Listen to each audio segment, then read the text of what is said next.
Good evening, everyone. Welcome to another episode of On Deck here on FTSN. Thank you for everybody who's tuning in tonight. Doing a little AL Central preview. Baseball right around the corner here. Pitchers and catchers just reported. I think position players are coming up are already getting there. Some have already got there. Did have some before we get into the AL Central preview. Did have some news. It sounds Corbin Carroll will be out, who is Corbin Carroll suffered a broken hamate bone in his right hand and will miss the World Baseball Classic. I did so that's a big loss because he was in line there to probably start in the outfield and left field. I mean, I know we're I would definitely want to get it. Who's going to replace him? You had four good outfielders. Pico, Armstrong, Judge is going to be solidified in Buxton. I wonder who's going to replace him. I'm seeing some polls out there. James Wood. I know Riley Green was interested at one point. Riley Green did at one point. I think he has dual citizenship. Has his mother's Puerto Rican. He wanted to play for Team Puerto Rico. Maybe I've seen Roman Anthony. Maybe I don't know if anybody's in there want to chime in who would replace him. I think those Roman Anthony or Riley Green, but I don't know if Riley Green was dead set on playing for Puerto Rico and obviously didn't make the cut. But that's definitely a big loss because I in my opinion he was going to be the starting left fielder, and PCA and Buxton would fight it out for center field.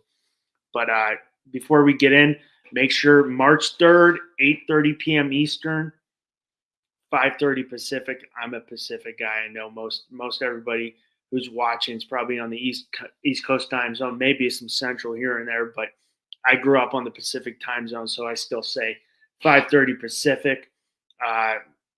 Doing the World Baseball Classic, me, Vince Sammy, and Alex from the East 10th Street Boys. Vince Sammy obviously representing Puerto Rico. Alex, Cuban American, will be representing Canada. I got USA, but both the guys know everything. Know about most of the baseball. There's some teams they don't know about, but they know about the big ones. I know that for sure. That I'm not worried about. There are some obscure teams in the brackets, but pretty stoked for that one on March 3rd. That'll be a good time, and then we'll be covering group everything but group. I think A is Japan. It's a little obscure one. I'll be covering that one myself just because the other three are the big three. There's good ones in Japan. Korea maybe compete Chinese Taipei, but you got Australia and Czech Republic. Not going to be there. I'll be able to compete in Japan. We'll definitely get there, but make sure, I'm myself, and I'm sure Bobby will be putting it out on X and everything when we get closer. But if you're tuned in, make sure to tune into that one on March 3rd at 8:30 Eastern, 5:30 Pacific for that World Baseball Classic preview. I'm already pretty stoked about it. I'm already doing my research and ripping through it, so I'm excited. That's fun, kind of like our baseball 4 nations, but there's 16 nations. But going into the AL Central preview, obviously last year, Indians won the division by 1 game. But I'm going to start it off with the Tigers. I think the Tigers, in my opinion, I think the Tigers right now are the leader in the clubhouse. What they did, I think the Indians, Guardians, excuse me. It'll always be the Indians to me. Lost a little bit. But, Tigers last year, 86 wins, lost in the ALDS to the Mariners in 5 games. Did secure that last wild card spot, did beat the Guardians in the AL wild card round 3-2, or in the 3-game set, excuse me. So Tigers looking to continue on their success from their back-to-back playoff appearances, getting over that hump. A lot of good players returning. Obviously, the big news for the Tigers is, you got Tarek Skubal back-to-back Cy Young, and big news for Tarek Skubal, he just won his arbitration case, which, his arbitration case went in. Tigers put a bid in, said they want to pay him $19 million. Tarek Skubal won at 32. He won his case the other day, so it would be receiving $32 million. I think that's a steal for a guy for a guy of his caliber. If you're seeing what pitchers are making now, north of $40 million, you're getting Tarek Skubal for 32 this year. That's a steal. I was really surprised we're fighting them on that, but that's a business side of baseball that I try not to get in because I just love the game. But I mean, I think that's a steal, and he's on his last year of his deal, so I see him having a really good year. Just continuing on his success from year 24 and 25. Probably most dominant pitcher in baseball in the last 2 years. I mean, minus Paul Skeens who came in, but definitely the best pitcher, obviously in the AL. In the last 2 years was 18-4, 2.39 ERA and 228 Ks in 2024, and 13-6, 2.21 ERA and 241 Ks in 2025. He has posted a sub 2.4 ERA in the past 2 years. So I mean, if you've watched the playoffs and you watched the Tigers, you watched them against the Mariners. The only time I felt, I felt good watching that the Tigers were going to win is when Tarek Skubal was on the mound, and that was definitely the case. Besides Game 5, where he was thrown on short rest, but the team did do some work this offseason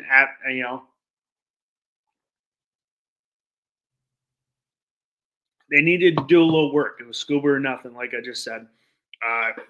Went out and signed Framber Valdez to a 3-year, $115 million deal. Helped solidify that rotation. This guy, high quality inning eater, guy, ground ball pitcher. He brings serious October experience. Definitely was on the market a lot longer than I expected, but he did have some. I think if you did watch or see any of the Yankees versus Astros game where he gave up a home run to Trent Grisham and his catcher tried to wave him off to step off the mound, and then he gave up the home run, and then he crossed his catcher up. I think that might have hurt him in the immediate future. Now, obviously, it didn't hurt him because he got a 3-year, $150 million deal. So, I mean, he's in the right place. I think that's a solid pickup. Former his manager, AJ Hinch. So there's familiarity there with him. They picked up the option on Jack Flaherty, another consistent veteran option, has some good experience. First stint with the Tigers and the Dodgers. Was very good, very good with Cardinals early, good with the Tigers, and then he got traded to the Dodgers, very good in the playoffs, but did have a very up and down 2025, so he can get back to form of that first half of this, 2024 was very good, not 25. If he can get back to that form where he was with the Tigers and Dodgers, that's what they need. They have Casey Mize,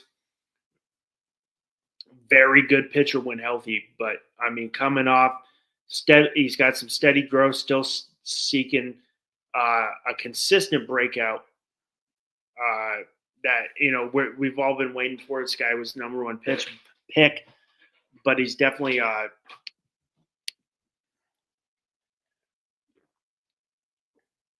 had some injury history. I'm waiting for a breakout. I think he's going to have a big year if he can stay healthy, but we shall see. He's surrounded by elite arms. He has the ability to break out. They just signed Justin Verlander to a 1-year deal. He'll be returning to Detroit, where he made his name in Detroit, providing leadership and depth. Could be used as a flexible starter, multi-inning guy. Definitely depth to that rotation. They also have Jackson Jobs, who did show some flashes last year before he got hurt, and he will start on the 60-day IL. Staff is a mix of youth and reliable arms, and I think it's definitely on the staff's got to pick it up. On the offensive side, you got some big returners. Started with Riley Green, powerful bat, 30-plus home run guy, strong 2025 campaign, 258, 36 home runs, 111 RBIs.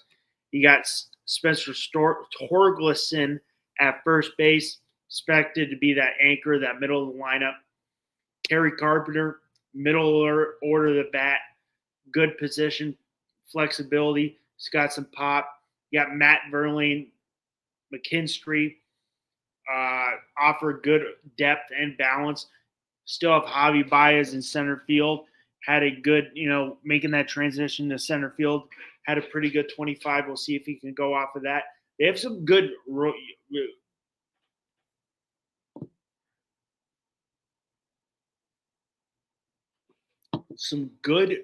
the Tigers got some good young rising prospects who could really factor in this year. And that's Kevin McGonnell, ranked the number 2 prospect in Major League Baseball. And he could be coming up this year, be that starting shortstop. If you watch the Rising Stars game, this kid's a dude. I mean, I think he could be up, give him some time.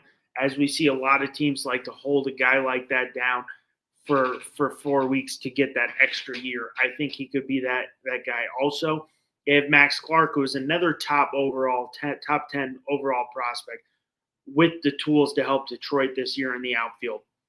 Both could factor in the lineup, make a serious impact. They both dominated minor league competition.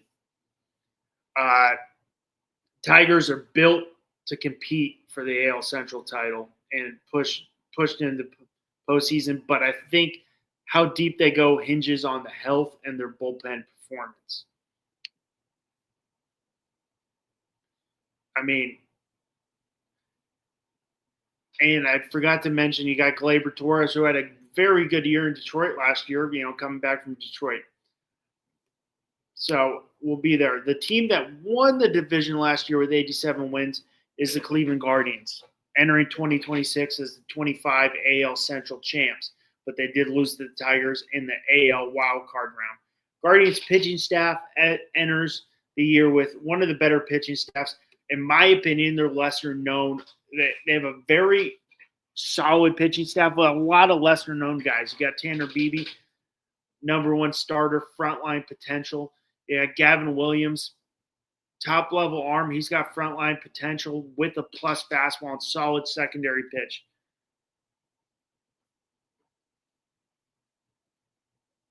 You got Slade Sassoni and Logan Allen, solid middle rotation guys, and Parker Messick, highly touted prospect who could earn a rotation spot in 2026.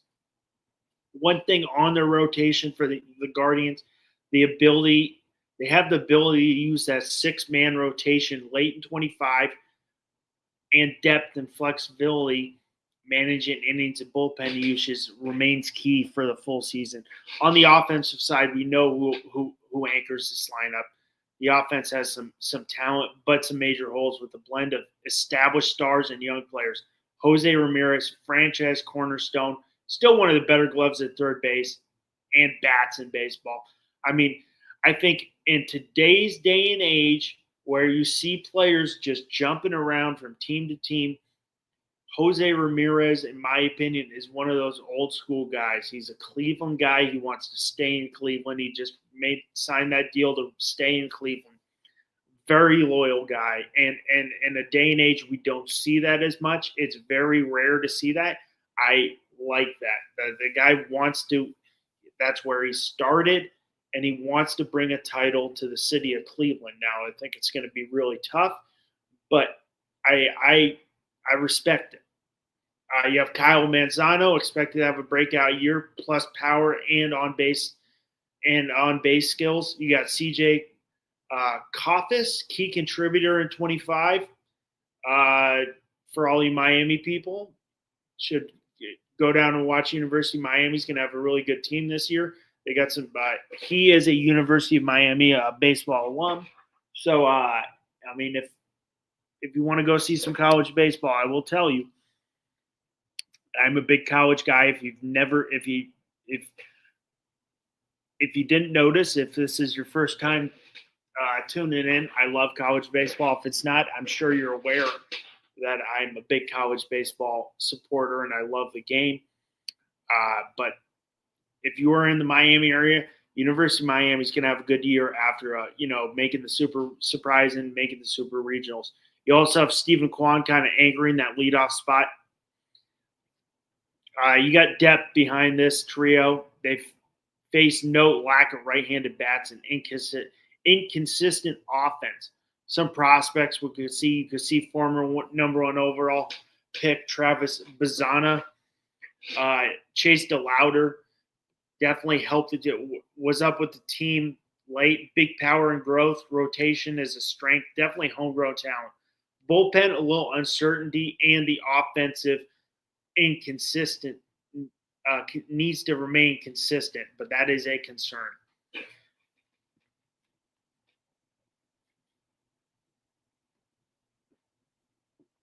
Kansas City Royals, kind of a disappointing year after making the playoffs in 2024. Finished the year 82-80.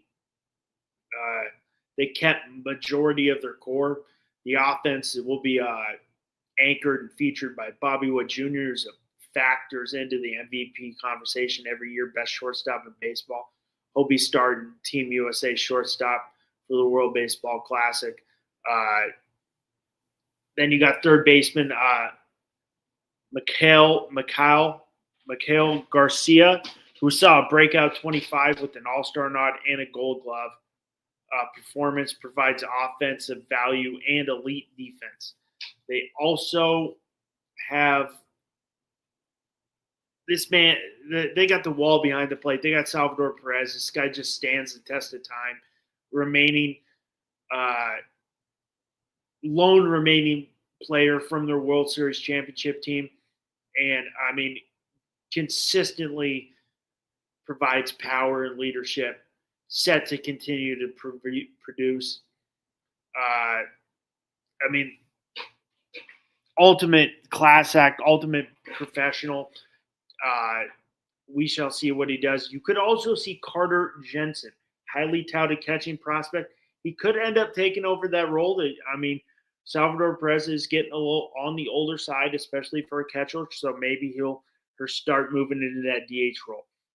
You also have Vinny Pasquantino, who provides power, and if he could stay healthy, he could be a serious threat with power. He's got some serious pop in that bat. A lot of these guys we'll see in the World Baseball Classic. Garcia, I think, is Venezuela. Salvador Perez, obviously, Venezuela. Pasquantino will be Team Italy. He'll be Jack Caglione's another name to watch. Came out last year, still trying to figure out his swing on the major league level. Definitely, I think, once he figures it out, this guy can swing the bat. I remember watching him his sophomore year, and they're playing in Stillwater at Oklahoma State, and he puts a home run out of the stadium on the practice football field. The guy's got massive pop, gap to gap, serious threat if he can figure it out. But they could use some more. The Royals could use some more consistent extra base power around their core. Got Jonathan India, but as well too. On the pitching side, they still have Cole Ragan, who's an ace of the staff when healthy. Showed dominance early in 2024 when he was healthy.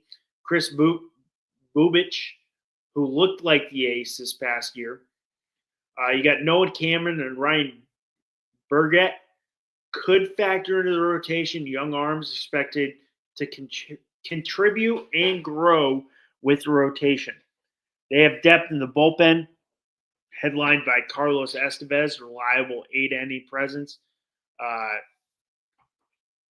Their strengths, elite defensive depth, good balance of young veteran arms, strong bullpen to provide flexibility.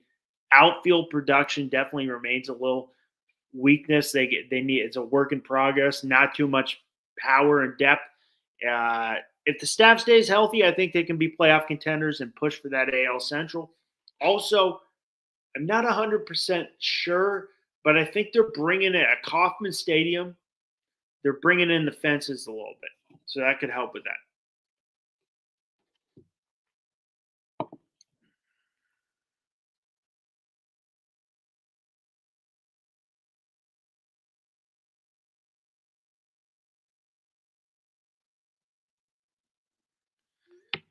White Sox, and after these top threes, you have a massive fall off. White Sox definitely in the rebuilding phase of their rebuilding phase and trying to build off. Can't get much worse from a 60 and 102 record in 2025, but they do have developing young talent. Did add some players. They did make some moves this year. Added Austin Hayes. That could be a reliable, if he has a good first half, trade chip for the deadline. Added Sir Anthony Dominguez from the Blue Jays, stabilized that bullpen. Definitely a name to watch during the deadline because prospect arms, bullpen arms are always needed if you're making a playoff push. And they added Murataki Morikawa out of Japan, which they got a steal of that deal. I think they got him 2-year, 3-year deal. That was a steal of a deal.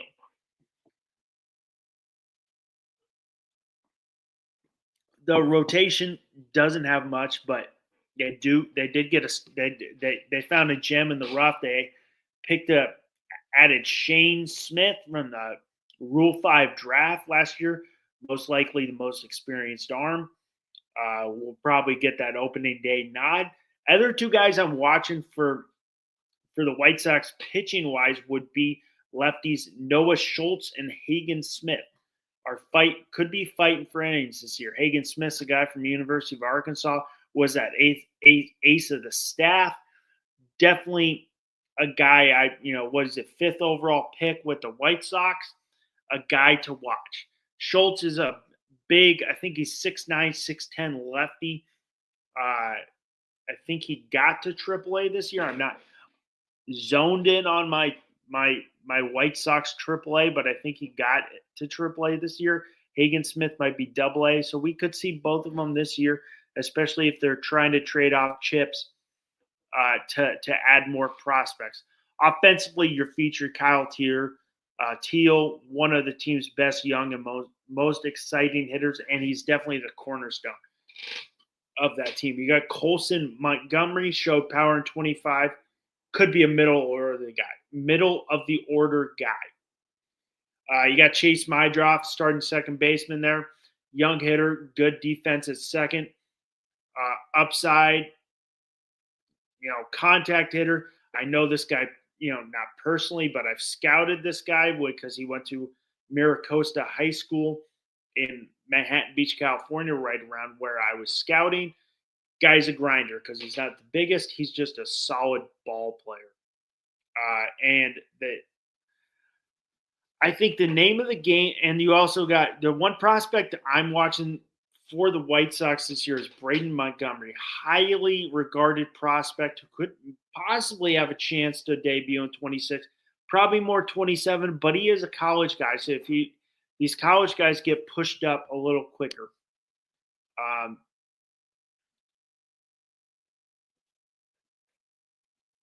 And then you got the Twins who will be bringing up the rear there.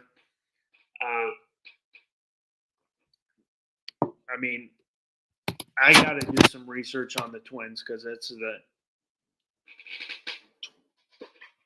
get a little research on the Twins here, Minnesota Twins. I don't see them. You got new leadership. They fired Rocco Baldelli in 2025, new front office. They added Victor Caratini to a 2-year deal. Josh Bell, that could definitely be a piece that we've seen shipped at the deadline. Alex Jackson, Justin Topa. Uh, the two arms I see, Pablo Lopez, ace level starter when healthy, but has a long contract. If they could figure out that contract, that's another one they could shift off for prospects. Joe Ryan, who will be with Team USA as one of the starters for the World Baseball Classic, definitely a guy to watch. Some impact prospects: Walker Jensen, top prospect, legitimate chance to debut before the future, as he is a future cornerstone. And then Kalen Culpepper, strong minor league performance, adding depth. He'll be a guy to watch. They do have some concerns with Royce Lewis, injury concerns, and Carlos Correa. Uh, but Twins won't be the Twins will be at the bottom. Watch for that. I'm watching Walker Jenkins, who's tearing up that minor league system with them. But I don't see the White Sox or Twins competing for anything. If I was going out on the limb preview prediction, I think preseason I'm with everybody out. I think the Tigers end up winning the AL Central, but you can never count out the Guardians or even the Royals. But you can never count out the Guardians, Royals. We'll see what they do. But if I was a bet, I'm going saying I got the Tigers winning this division. In my opinion, I think they just but I think it is a coin flip of a division this year. But I would hang my hat on the two-time defending Cy Young winner in Tarek Skubal. Want to thank everybody tuned in. Once again, please like and subscribe. Everybody FTSN, they all do good work, even though they're Dolphins fans. Most of them are Dolphins fans. I appreciate. I see the hard work everybody on the network does. My man behind the screen there always helping me out, Bobby Finstock. Always appreciate him. Big thanks to him. Always putting up with this. It's mostly Jets, but we're here. He puts up with this Jets fan, but here we're talking baseball. But always appreciate him helping me out. Behind the screen there. And Sammy, thanks for tuning. Yeah, man. Thanks for tuning in, Sammy. Yeah, I can't wait for the March start. It's gonna be fun. Hopefully, I'm already working on it. But want to thank everybody who tuned in tonight for another episode of on deck here on FDSN. I'm Russ Morgan. I hope you have a great night.